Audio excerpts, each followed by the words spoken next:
Hola, ¿qué tal? Buenas tardes, amigos del Informador. Gracias por acompañarnos. El día de hoy vamos a comenzar con una mesa de análisis que pretendemos realizar cada viernes para revisar los avances, los retos y, por supuesto, los rezagos en la agenda local y nacional que tiene que ver naturalmente con la refundación de Jalisco y la cuarta transformación del país encabezada por Andrés Manuel López Obrador. Llevamos una semana del gobierno de Enrique Alfaro y 2 del gobierno de Andrés Manuel López Obrador. Vamos a hacer una revisión de los temas que se han puesto a debate en estos primeros días. Nos acompañan Mario Muñoz, periodista, amigo y colaborador de esta casa editorial, y Gladys Pérez, que es una politóloga egresada del ITESO y realiza unos interesantes conversatorios denominados Vía Pública, en donde se habla de política y se debate sobre asuntos de naturaleza también política en bares, por lo cual resulta bastante interesante. Les agradezco que nos acompañen. Gracias a ti. Buenos días. Buenos días.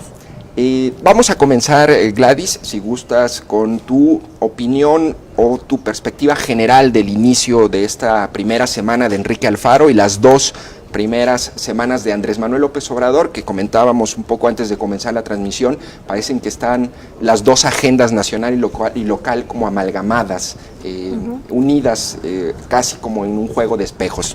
Gladys, ¿qué te ha parecido estos primeros días? Bueno, mira, para empezar, yo consideraría que sobre todo los primeros 15 días de la cuarta transformación o del gobierno de Andrés Manuel López Obrador han empezado fuerte.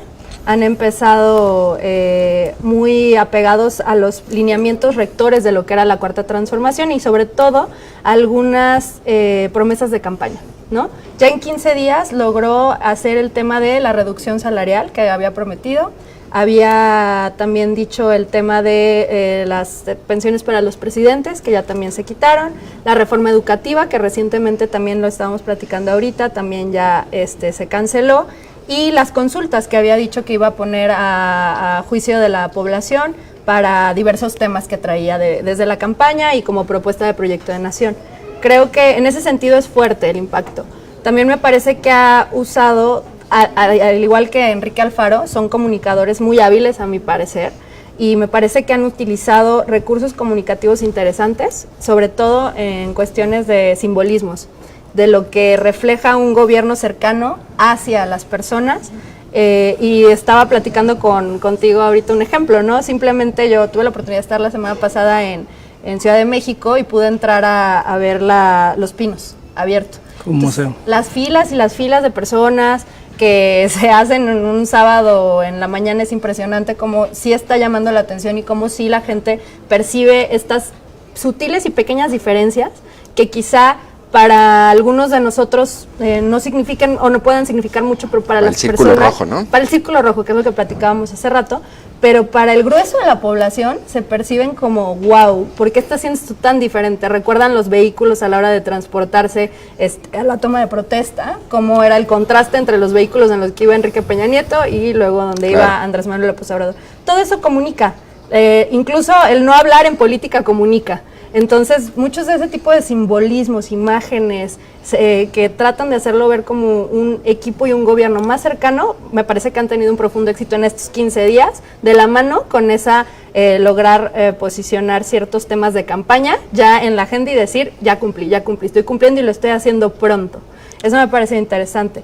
En cuanto a la refundación del Estado, me parece también que, bueno, han habido 2 temas, sin duda. El posicionamiento de Enrique Alfaro en cuanto a en contra de los de entonces denominados superdelegados, hoy coordinadores estatales, que ha sido muy claro, que ha sido y lo ha puesto en la palestra nacional en cuanto a ese tema, y quizá el tema del no poder operar los recursos federales adecuadamente, o más bien la escasez de maniobra en recursos federales para el Estado de Jalisco. Creo que esos 2 han sido los grandes temas, a la vez lo del fiscal general, que ha sido bastante polémico en el Estado, pero también en contraste a lo de Andrés Manuel, quizá con una comunicación un poco más oculta durante el proceso de transición y una aparición fuerte hasta la toma de protesta del gobernador. Claro. Sí.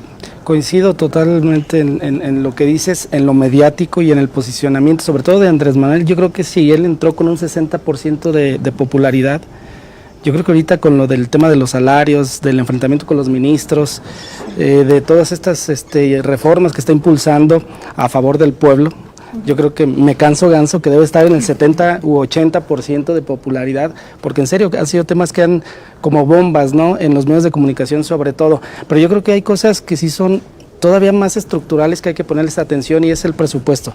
Mañana que se presenta a las 5 de la tarde, creo que vamos a comenzar a ver cómo se despejan dudas de cómo va a hacer que cuajen las propuestas, que eso es lo más importante, ¿no? Tiene dos proyectos que creo que son fundamentales para que le sigan aplaudiendo, si es que quiere seguir con esa popularidad, y son los programas sociales. Dos de ellos es el de ninis y la pensión para adultos mayores, que se pasa a 68 años, de 65 a 68, pero en zonas indígenas creo que sí se queda a 65. El próximo presupuesto federal, creo que eso es importante, porque estamos hablando de que cada uno de estos dos programas requiere de 100 mil millones de pesos, y eso yo no sé de dónde. La verdad yo no sé qué va a estirar y qué no, porque el hecho de que diga que combatiendo la corrupción va a salir el recurso para este tipo de promesas, todavía hay que verlo. Hay que confiar, yo creo que hay que darle el voto de confianza, porque de verdad también otra cosa que me ha parecido muy interesante es estas conferencias matutinas, como que le han dado una vuelta a la dinámica de los medios de comunicación, en el sentido de que hay nota a las 8 de la mañana, y esa nota hasta ahorita han sido noticias como en papel. Falta ver cómo se aterrizan. Hoy queda a conocer la derogación del Seguro Popular. Creo que está sacudiendo a mucha gente en el sentido de decir qué va a ocurrir. Él apuesta que va a ser un mejor proyecto, pero bueno, otra cosa que vemos que se remarca en estos gobiernos es, llega un nuevo gobierno y todo para afuera.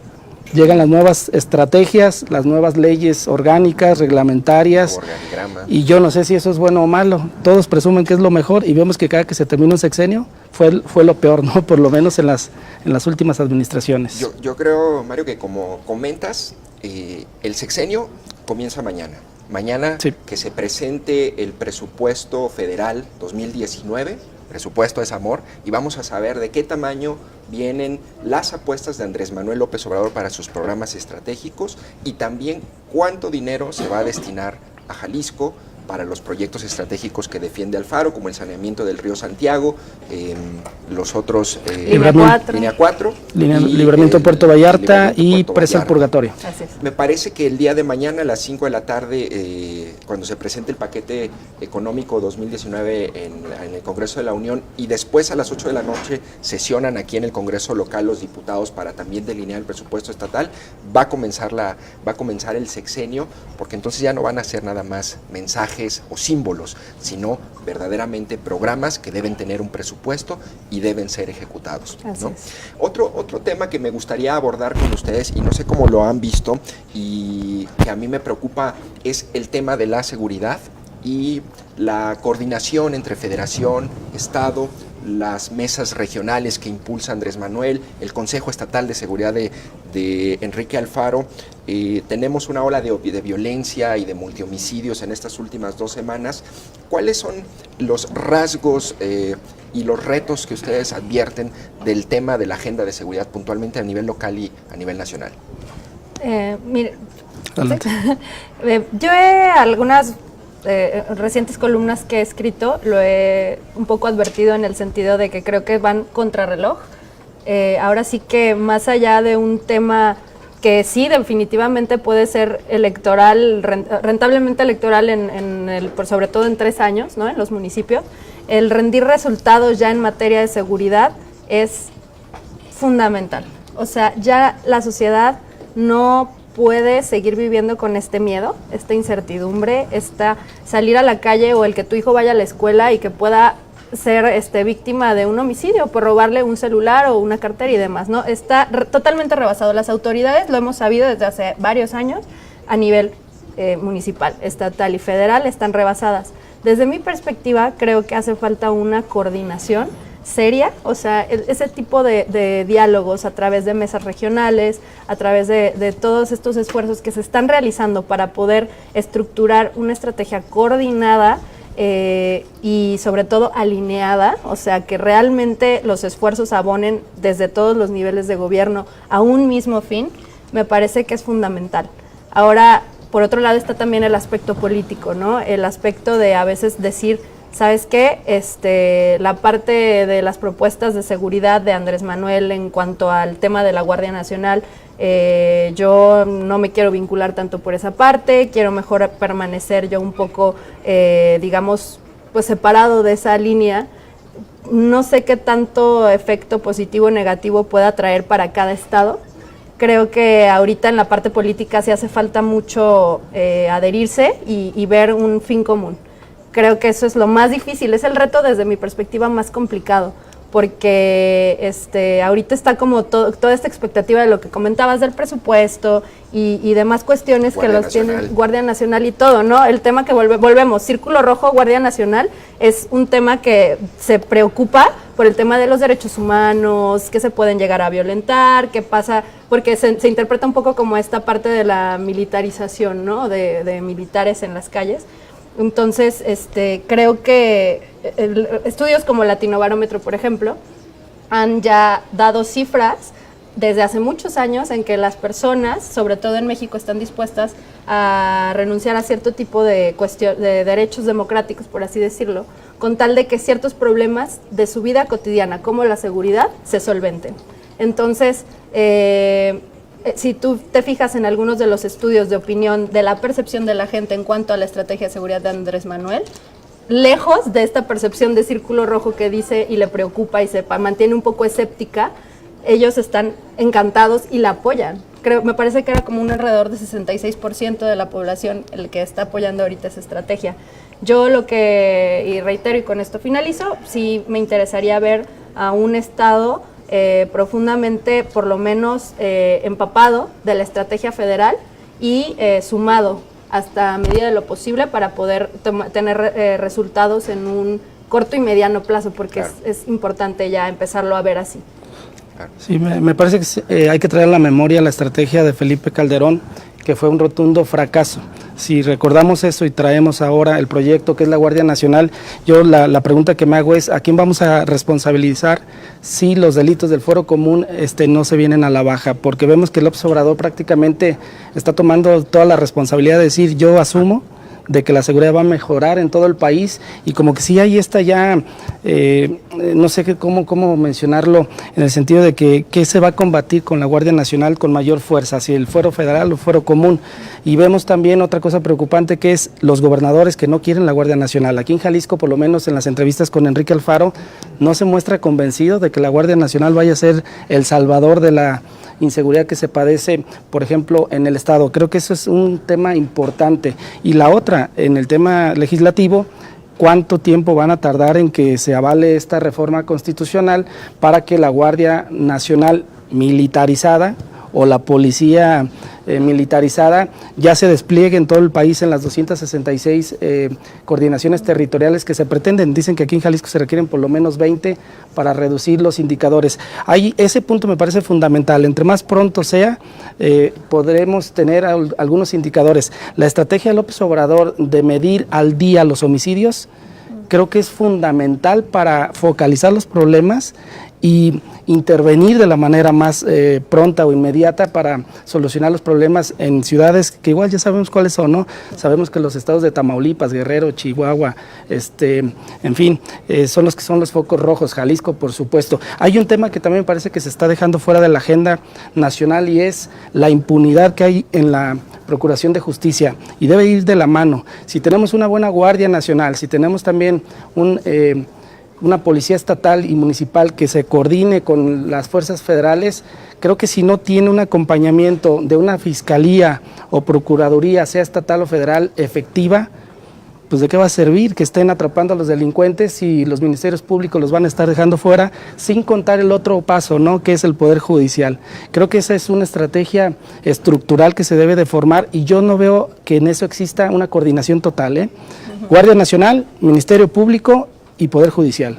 Fíjate que esta semana publicamos en el periódico algunas entrevistas con alcaldes de ciudades medias de Jalisco que en teoría son o representan algunas de las 15 regiones que Jalisco tiene para estas mesas regionales de seguridad, y los alcaldes nos decían, Lagos de Moreno, Ameca, naturalmente los metropolitanos, que no habían sido convocados de manera informal a unas mesas regionales de seguridad, pero no habían acudido.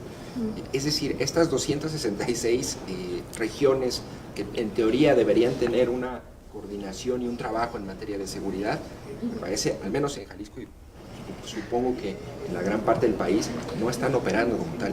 A mí me parece el inicio del sexenio con una estrategia de seguridad errática. Si escuchan ustedes el mensaje en la semana de Enrique Alfaro, me llamó mucho la atención lo disperso de su mensaje. Nos habla de, por un lado, el C5, que hay que hacer una auditoría, vamos a reforzar el patrullaje, vamos a coordinarnos, un operativo navideño en Obregón y Medrano. Me parece que el hecho de que no esté tan bien definida la estrategia a nivel federal ha impedido que exista una coordinación que es urgente en el contexto de la ola de violencia que vivimos. El caso de Alfonso Durazo a nivel nacional, yo de pronto lo veo perdido, errático también, estas tomas de decisiones para adelante y para atrás cuando apuesta por una Guardia Nacional, después no.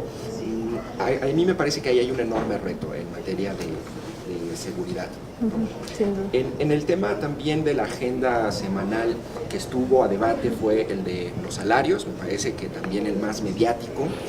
De hecho, tú me hablabas algo sobre el Lord Ministro y magistrado que el de los Rolex. Con Rolex, ¿no? Me parece ahorita, ¿cuál es su evaluación de este encontronazo entre el poder judicial y el ejecutivo?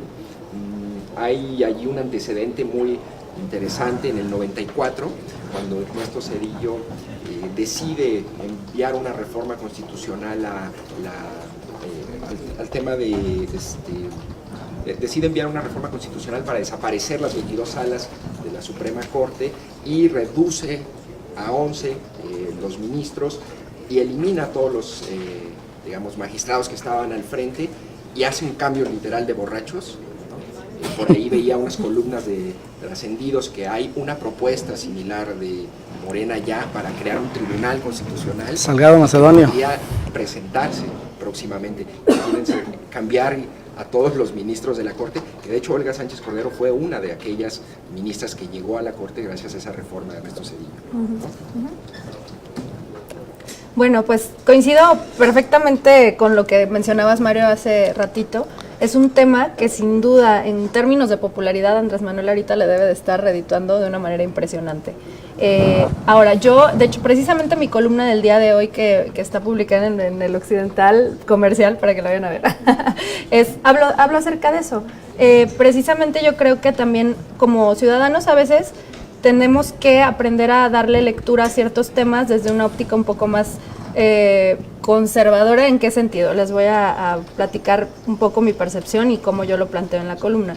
Creo que los mayores actos de corrupción no los podemos ver desde una óptica de los salarios, desde los salarios de los servidores públicos, porque eso sería como un poco satanizar al grueso de los servidores públicos, que nada tienen que ver con los grandes actos de corrupción que se han cometido, como los de Duarte, la estafa maestra y demás cuestiones que han sucedido en los actos de corrupción. Si bien es una medida que sí es importante porque hay sueldos muy desmedidos en general en la administración pública, y como ya lo hemos visto y leído últimamente en la agenda en cuanto al Poder Judicial y demás, sí es importante también ver esta otra perspectiva de que no podemos medir con la misma vara y hacer las mismas medidas con todo el grueso de servidores públicos por un lado, ¿no? O sea, sí tener estas como matices y diferencias, comprendiendo que si hay un tabulador salarial un poco no muy adecuado ni bien aplicado en la administración pública, pero ir también atendiendo a las necesidades de cada puesto y no poniendo en jaque tampoco a los cargos de alto nivel de técnico, por ejemplo, de conocimiento, que puedan verse alarmados o alertados por este tipo de implementaciones salariales, o por esta ley, en este caso la ley de remuneraciones,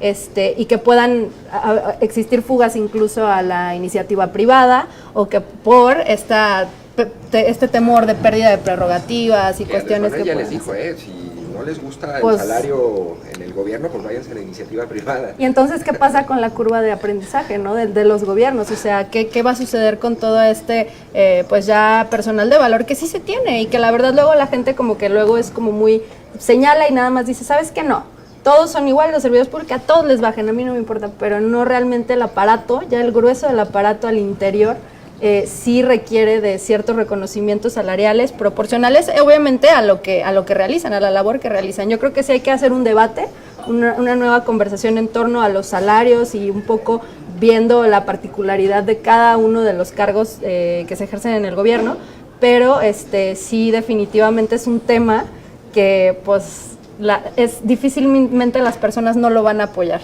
Me explico, tiene todo para sacarlo adelante y con coyunturas y temas como el del Lord Ministro, pues le da un poquito más de leña al fuego y la gente pues se puede como un poco enfocar y cegar en toda esta polémica. ¿Tú crees, Mario, está mal que nos cueste un ministro que son 578,000 pesos al mes?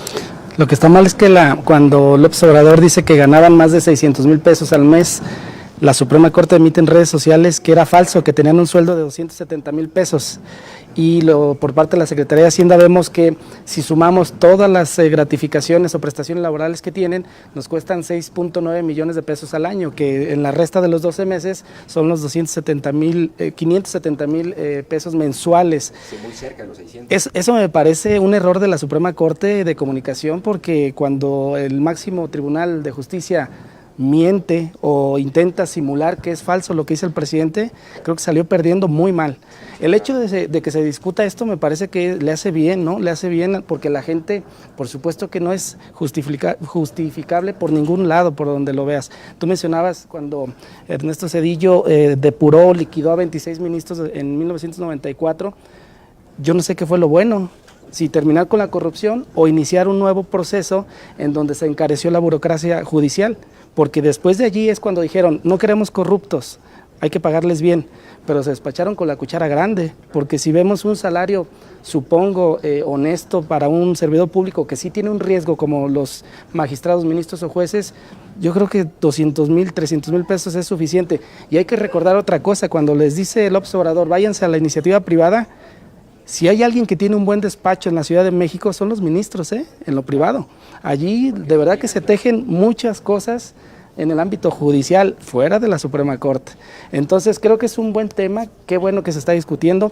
Ojalá y pase rápido, porque distraernos en esto es muy poco dinero para el tamaño del presupuesto federal, que son ya casi 6 billones de pesos, y esto de los recursos terminan siendo un presupuesto de 57,000 millones de pesos al año más o menos en la Corte, en todo el Poder Judicial. Entonces, esta idea de los símbolos, ¿no? Sí, hasta dónde es mediático, sí es importante, creo que es fundamental que se inicie por allí, pero vamos a darle la vuelta, que se aplique la reforma que se hizo, que se pelee esta acción de inconstitucionalidad de los senadores que interpusieron para que se frenara esta ley de remuneraciones, pero ¿qué va a pasar el próximo año? No sé. Y hay una confusión, recordarán ustedes que algunos medios de comunicación, tras la reunión que tuvieron, fueron diputados federales de Morena con 4 ministros, muchos se fueron con lo que dijeron los diputados, y ellos dijeron, a ver, acabamos de acordar 5,000 millones de pesos de reducción en la Suprema Corte, y por otra parte, que después de la reforma que se aplicó desde 2009, que con Felipe Calderón se autorizó que nadie ganara más que el presidente, dice que a partir de 2010 nadie puede ganar más que el presidente. Entonces, como la ley no es retroactiva, desde 2010 y los nuevos, eso sí se van a aplicar el recorte según los diputados de Morena. Y ayer dijeron los ministros que falso, que no es cierto, nunca convinieron eso. Creo que son de las cosas que hay que esperar, y eso solo lo vamos a ver en parte mañana. Mañana cuando se publique o se entregue el presupuesto van los tabuladores. que si se fijan todos los temas de la agenda local y nacional se cierran el día de mañana, ¿no? Este también de los salarios. Espero y haya la transparencia, exista la transparencia de que se publique en la página como anteriormente. Recordarán ustedes que en la Secretaría de Hacienda y en el portal del Poder Legislativo, en específico en la Cámara de Diputados, se publicaban las ligas en donde puedes acceder a toda la información muy desglosada. Eso es fundamental, a ver si no... Sí. no nos fallan con esa transparencia que dicen. Hoy, y hablando de símbolos también, este otro símbolo costoso, podría yo denominarlo, que es el Aeropuerto Internacional de la Ciudad de México en Texcoco. Hoy me llamó particularmente la atención que las columnas de opinión a nivel nacional y los temas a debate se orientaban al tema del aeropuerto y un par de declaraciones, y con esto abro el debate para que me expongan su opinión. Una de Ursúa, me parece el miércoles, en donde dice que no está mal que los tenedores de bonos que intenta recomprar el gobierno federal piensen o consideren que Santa Lucía ya no va a ser opción y va a continuar el proyecto de Texcoco. Y ayer Andrés Manuel dice que pues sí hay algunos problemas con el tema de la recompra de bonos, pero que la Hacienda, Ursúa puntualmente, tiene autonomía y puede decidir en una especie como de inicio de desmarque para que en un futuro pueda decir, me imagino, no sé qué opinen ustedes, pues bueno, yo quería cancelar el aeropuerto en Texcoco, pero pues Hacienda es autónoma y decidió que continuara el proyecto porque los costos de la cancelación en este punto, leí a algunos especialistas, ya son incluso más altos que terminar el propio proyecto, ¿no? ¿Cómo ven este tema? ¿Hay posibilidades de que continúe Texcoco, Mario? De verdad que es un tema tan complejo, muy técnico. Yo lo que pongo en el centro es los diputados de Morena y los senadores señalan ante las preguntas de los medios de comunicación que ante toda esta incertidumbre por los bonos y las noticias que se están dando, sobre todo también de calificadores internacionales, que existe la posibilidad, según las preguntas de los medios, de que no sea Santa Lucía y que sí persista Texcoco, pero los diputados de Morena dicen que no y que para el siguiente año quien tiene presupuesto es Santa Lucía, no Texcoco. Entonces eso es importante. Al final de cuentas, ahora que se están pagando o tratando de que no se eleven tanto los costos de la suspensión de Texcoco, lo que a mí me llama la atención es, ¿y qué pasó con la corrupción que se había señalado en Texcoco? Claro. Se perdonó todo. Y creo que son como muchas aristas que no haya uno por dónde tomarlas. Creo que es un tema muy, muy técnico y hay que esperar, en primera, quién tiene presupuesto mañana en el proyecto de López Obrador. Es que de verdad que todo se teje ahí. Por eso digo que mañana empieza el sexenio. Sí, será muy interesante ver cuánto va a tener Santa Lucía para dimensionar si le están apostando de lleno al proyecto el siguiente año o si de repente dicen, bueno, también le vamos a dejar un poquito de millones a Texcoco para tratar de amortiguar los daños. Yo no quisiera ser Ursúa ahorita, el secretario de Hacienda. Yo he leído ahí en Trascendidos también que ayer el propio Enrique Alfaro decía que se reunió con él y en declaraciones que me parecen fuertes, dice que no había claridad en el proyecto de presupuesto, insinuando que no tienen todavía bien delineado cómo van a gastar y qué dinero tienen y cuál no. Creo ¿no? que se refiere al fondo 23, al ramo 23. Pero el hecho de que el hecho de que no tenga eso claro, que es tan fundamental, pues bueno, me parece que te puede hablar también de que hay una falta de claridad en el resto de los proyectos del paquete económico. ¿Tú cómo ves, Gladys, este tema? Yo creo que, el modus operandi que relatabas ahorita me parece interesante porque además sí lo ha aplicado hasta cierta medida Andrés Manuel. No, él es una persona que sí sabe hacer como este tipo de lecturas políticas en las que puede sacar adelante un tema manteniéndose al margen, apelando a la individualidad de ciertas instituciones o del legislativo o demás. Lo vimos recientemente con el tema de las comisiones bancarias, ¿no? Cómo él se mantuvo al margen y dijo, a ver, yo no iba a hacer este tema, yo no le iba a entrar, pero bueno, es que otra cosa es el legislativo, ¿no? Y otra cosa es que lo haya presentado cuando le conviene marca distancia claro, y cuando marca no... distancia. Entonces, te digo que ese modus operandi, que al final del día es algo muy político, un teje y maneje político, pues ya lo ha aplicado. Entonces, ahorita que lo comentabas en ese sentido, a mí me hace todo el sentido del mundo, porque además yo creo que a estas alturas también ya sería extremadamente impopular, porque la gente en Ciudad de México está muy atenta al tema del aeropuerto y sabe que sigue avanzando. que la obra sigue avanzando y ya eso en términos de monetarizar a las personas ya como que les empieza a causar. Eso a mí me parece un absurdo, un limbo absurdo que continúen invirtiendo en una obra que ya no va ¿Para qué a va a subir la terminarse. plancha? ¿No? Sería la gran pregunta. No sé qué vayan a hacer en esa plancha gigante o la van a derrumbar o qué le van a hacer con tanto Que creo que parte del problema también era terminar eso para que tuvieran ahí al menos una, no sé, un foro para hacer conciertos, yo no sé qué vayan a hacer. Entonces ya, yo creo que ya a estas alturas también las personas ya le están dando un poco más por hecho, ¿no? La lectura de muchas de las personas que sí están un poco más permeadas de medios. Y mira, con los bonos que tiene Andrés Manuel, el bono democrático, si Andrés Manuel dice, yo, sabiamente quise cancelar esto para evitar la corrupción, pero la Hacienda decidió que se complicaba y es lo mejor, lo van a apoyar y creo que no le va a costar. ¿Creen que sí pudiera seguir Texcoco y que recule en todo caso López Obrador a pesar de la encuesta, la consulta pública que se hizo? Yo creo que sí. ¿Tú? Híjole, yo creo que no. Yo creo que no, porque será la primera vez que le fallaría en la agenda que él maneja y muy bien a sus consultas públicas, independientemente que las próximas ya van a ser constitucionales y va a participar el INE. Yo no creo que se anime a decir siempre no. Es que con un recurso retórico estos de los que habla Gladys. Pero es tan bueno que con una frase de Tintán se lo saca. Claro. Sí, digo, porque me parece que técnicamente y en cuanto al costo económico, yo veo todas las luces de alerta de que es inviable cancelar ese proyecto. Además, leí también que bajó la estimación de volumen de pasajeros que va a manejar en Toluca. Inicialmente dicen van a ser 8 millones y ahorita lo están manejando en 5 millones y eso también ha complicado a los tenedores de bonos y los ha inquietado porque dicen, como ya no va a haber tantos pasajeros, el impuesto, el TUA que se le llama, pues ya no va a ser tanto y ya no nos van a garantizar el recurso. Entonces, para el pago de los bonos, me parece un tema muy complicado. Yo quisiera, ya para cerrar esta intervención y este análisis, que expusiera cada uno su conclusión, yo me adelanto con la mía.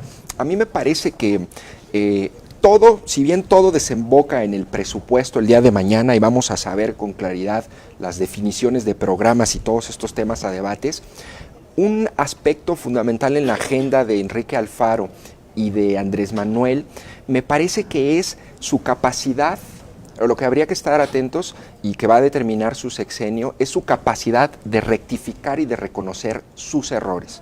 Me parece que son dos personajes con muy buenos, hablando retóricamente, me parece que son buenos gestores, tienen visión, pero en la medida en que tengan esa capacidad de reconocer que se equivocaron, y rectificar políticas públicas, háblese del aeropuerto, háblese de temas de seguridad a nivel local, por ejemplo, Enrique Alfaro reconociendo que hubo un error en la propuesta de reforma a la ley orgánica de la Fiscalía, en la medida en que tengan esa capacidad, pueden hacer un mejor gobierno, porque son dos personalidades demasiado, ¿cómo podría denominarlas? Demasiado convencidas de sí mismas, ¿no? Y eso creo que también el carácter determina el estilo de mando y las decisiones que van a tomar y que naturalmente nos implicarán a nosotros. Habrá que estar muy atentos el día de mañana al tema del presupuesto y a este estilo de gobernar de ambos, Andrés Manuel y Enrique Alfaro. Gladys, ¿tus conclusiones? Totalmente de acuerdo con lo que mencionas. Abonaría un poquito esta parte que también hablábamos hace rato, ambos personajes han sabido construir perfectamente bien a sus villanos, lo que los posiciona en esta narrativa de su verdad, ¿no? Claro. Entonces es la mafia del poder contra mí, mi proyecto de nación. El viejo PRI y las viejas artimañas de los gobernantes anteriores contra mi refundación. Entonces, ¿eso qué incita? Hace una gran brecha entre quien no está conmigo está contra mí. Esta percepción yo sí de verdad en ambos personajes me parece algo delicado, algo que tienen que trabajar, algo que tienen que aterrizar en el sentido de que ya no están en campaña. Es a veces un poco también difícil y dura esta transición de decir, a ver, ya no estoy en campaña, esta narrativa sí la puedo implementar como líneas rectoras en mi plan de gobierno, en el plan nacional de gobierno y demás, pero ahora es otro la visión que tienen que tener. Entonces eso que comentabas me pareció muy interesante, abrirse a la pluralidad, a la oposición, a todo es bueno y finalmente pues sí, estar muy atentos, la invitación es a todos a mañana a ver cómo sale el presupuesto, porque al final del día, eso es lo que va a darnos la pauta y la idea de bien cómo se van a aterrizar todas estas cuestiones que ahorita definitivamente pues nos tienen un poco en el... Va a ser un día de mucho trabajo para nosotros los medios, Mario. Así es. Sí, mañana. Ni pensemos en descansar el día de mañana. Mañana es clave, sí es preocupante que se dirijan a la tribuna los dos. Creo que pueden detonar en violencia, en despidos de periodistas, por no recordar el uno.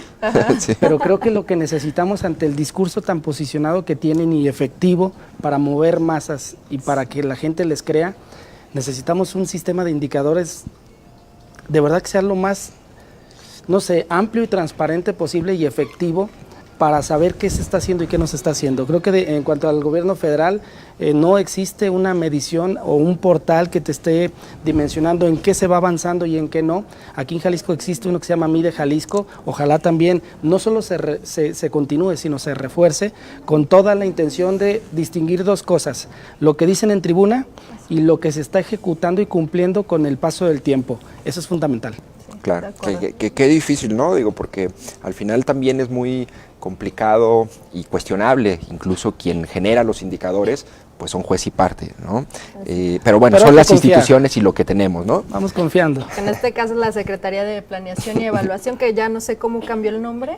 Sería... ¿Aquí a nivel local? Ajá, a nivel local. Ni idea, esa no se ha dicho nada. Que quedó Secretaría de Participación Ciudadana y Planeación, Sí, creo, o algo así, sí. ¿no? Sí, Con Margarita Participación Sierra. Ciudadana, así es. Pues bueno, les agradecemos, amigos del Informador, que nos acompañen esta tarde. Los esperamos en la próxima transmisión de estas mesas de análisis de las primeras semanas de la gestión de Enrique Alfaro a nivel local y Andrés Manuel López Obrador a nivel nacional. Gracias por acompañarnos. Gracias. Gracias, buena tarde. Hasta luego, buena tarde.